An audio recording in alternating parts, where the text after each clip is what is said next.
This is a method that actually combines the mouse and your keyboard so that you can select multiple cells at the same time.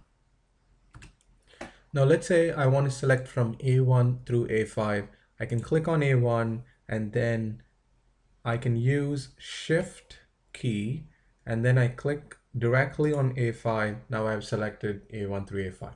Again, go back to click on cell A1 and let's say I want to select until C5. All I have to do is to, while pressing the Shift key on my keyboard, I will just press my mouse click here on C5. I've selected A1 through C5, all the cells.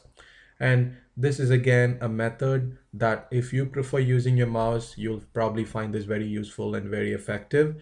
And also, if you have, if you want to select from, let's say A1 through a random point here, let's say B18, then I can use my shift key on my keyboard and then click here. I've selected all the cells.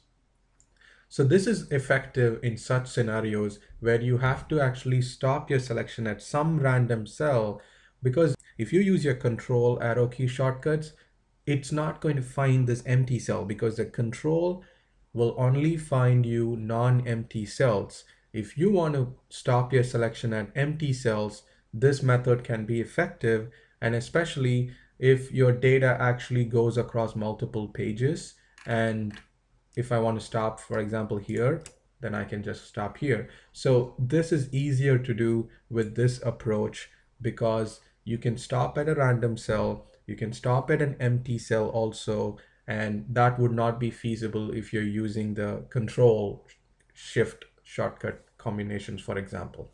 And also, compared to one of the other methods that we studied, which is the mouse click and drag, for example, if I want to select A1 through B18, I can select A1 and then drag all the way through B18.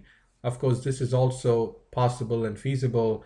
However, if you have to select across pages, dragging across pages would be a little bit more challenging and not the best use of time. But if you could just click A1 and then go anywhere you want, shift left click will get you to the end cell that you want to select. So this is a very effective method for these scenarios.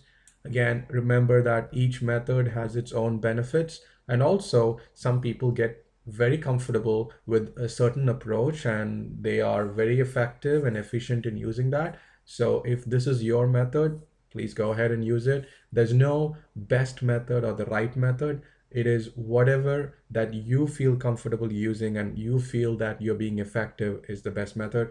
What I'm giving here are recommendations. The scenarios where this method would be helpful versus some of the other methods, but please try on your own and practice them and then choose the method that works best for you.